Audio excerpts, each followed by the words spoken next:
Hola amigos y amigas, aquí estamos para un día más de este desafío de los 40 días. Yo soy Ricardo Braz, este es mi canal y un canal que va creciendo en esta cuaresma y pretende crecer cada día más con contenidos bíblicos, comentarios, experiencias compartidas acerca de lo que queremos conocer de la Sagrada Escritura. Hoy les traigo en este itinerario cuaresmal, en esa serie inédita, de ese estilo, ¿no? De comentarios de versículos bíblicos que tengan que ver con la espiritualidad de la cuaresma, es decir, que tengan que ver con ese crecimiento espiritual en la cuaresma y también con la comprensión de estos 40 días, con la comprensión de lo que significa para Cristo morir, padecer por nosotros, el que ha ido anunciando, ¿no es cierto?, antes de morir a los discípulos que iba a morir y que iba a resucitar. Nosotros también en esa cuaresma vamos meditando en este anuncio de Cristo para llegar a la Semana Santa mejor preparados.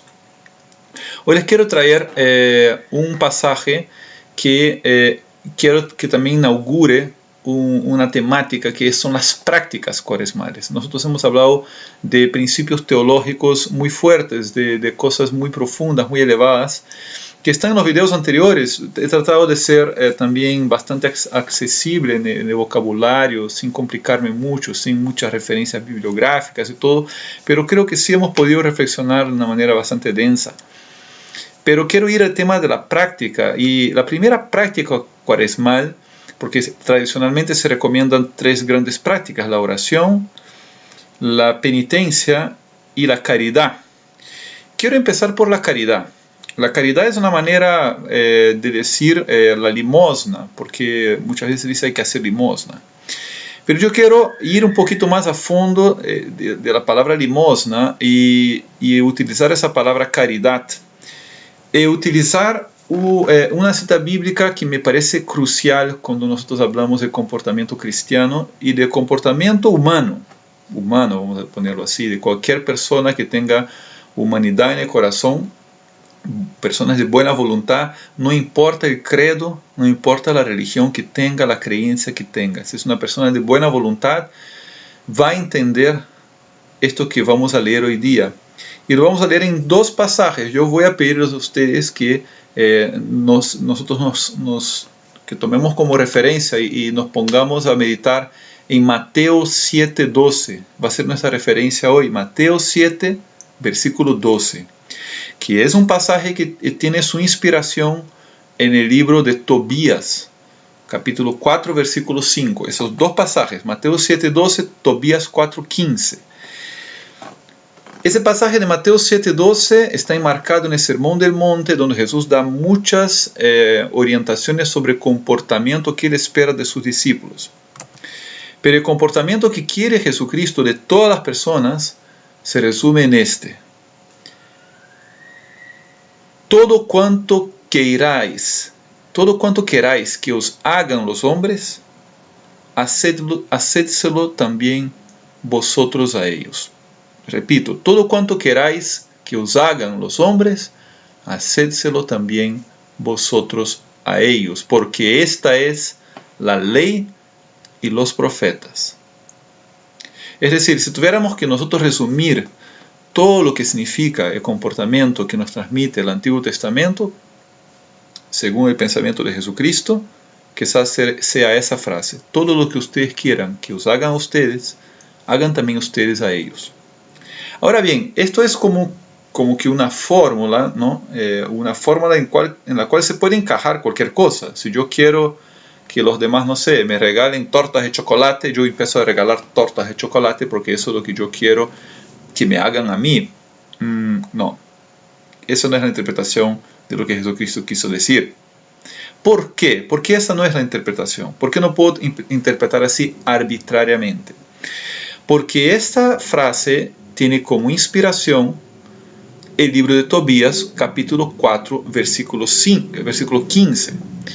Y ese pasaje es un pasaje que conviene entenderlo muy bien, porque es un pasaje muy bello, que está enmarcado en el capítulo 4 del libro de Tobías.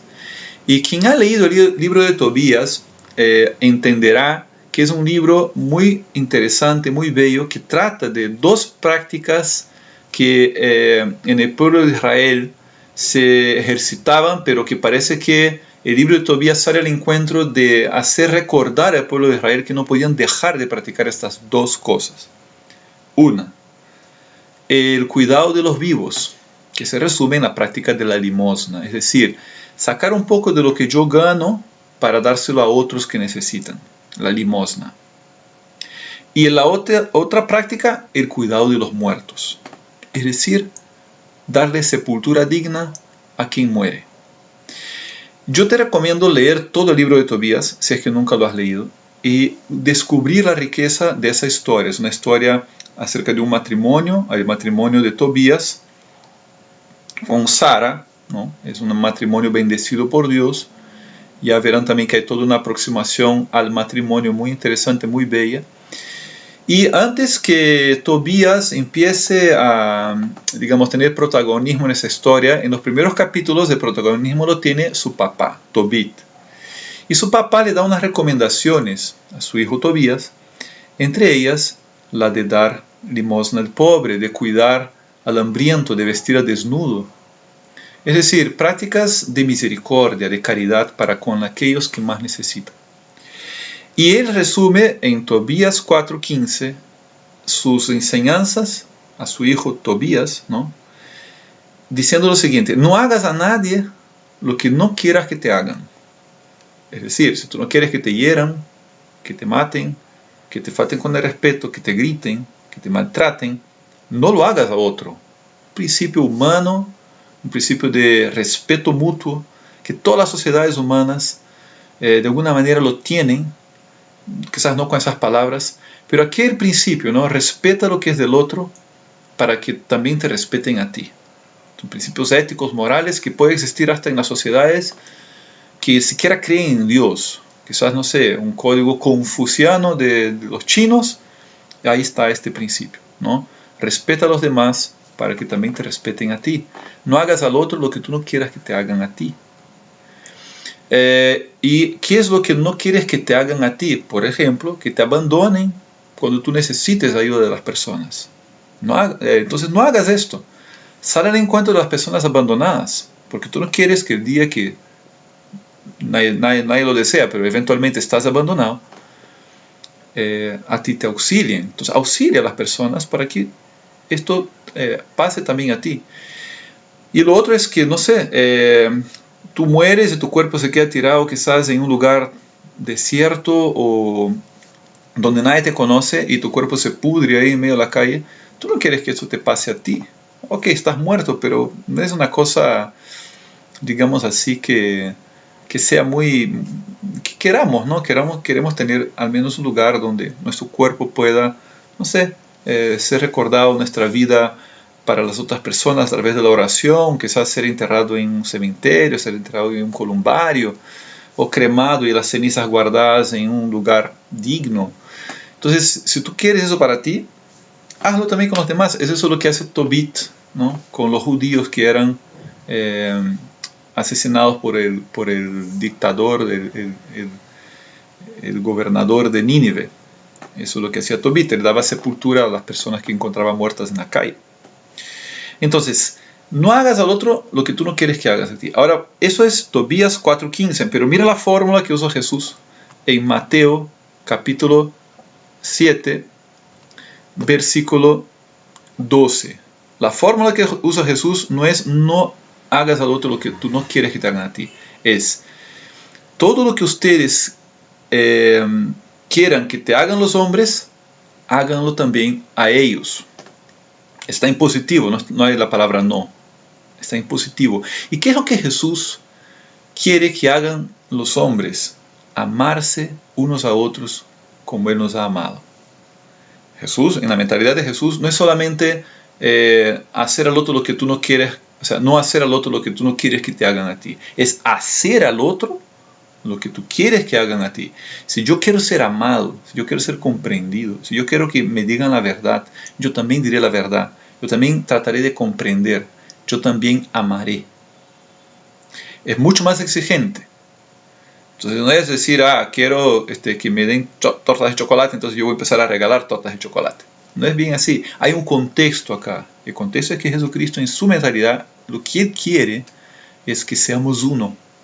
es que nos amemos unos a otros.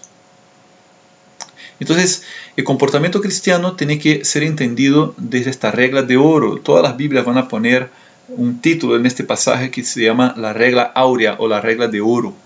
Es una máxima de conducta conocida en la antigüedad, no solamente en el pueblo judío, sino que también en escritos antiguos de otros pueblos, en la filosofía de los judíos, en la filosofía de los rabinos, en la filosofía, hasta en la filosofía de Filón de Alejandría, que era un filósofo hebreo griego, ¿no? Y eso está puesto de forma negativa en los escritos antiguos, pero en Jesucristo está puesto de una forma positiva, porque Jesucristo es bastante más exigente con nosotros. Entonces queda este mensaje de pensar en este mandamiento del amor y el deseo de Jesucristo de que seamos uno. Y lo que queremos entonces hacer a los demás es amar y buscar la unidad, si queremos seguir la regla de oro de Jesús. Entonces, yo me quedo con esta frase para el día de hoy, y mañana seguiremos hablando sobre esas prácticas cristianas, y una práctica que yo quisiera subrayar en esa cuaresma, porque podemos subrayar muchísimas prácticas, pero yo creo que como estamos hablando de la Biblia, conviene hablar de la unidad de los cristianos, porque así como la Biblia nos lleva a Dios, lamentablemente la historia del cristianismo ha separado a los cristianos, justamente por cosas muy mundanas o subjetivas, querer interpretar la Biblia a la manera propia de uno y no buscar quizás el corazón de Dios para descubrir el Espíritu Santo y que el Espíritu Santo nos abra la comprensión a la Escritura. Yo no tengo la palabra final sobre la Biblia, pero quisiera reflexionar sobre esto de la unidad. Y mañana vamos a hablar sobre esto y también sobre cómo esto tiene que ver con el Cordero Pascual. Dios está tocando la puerta de tu casa, que Él te bendiga y nos vemos, porque la meta es la resurrección y todavía faltan varios días para la Pascua. Un fuerte abrazo.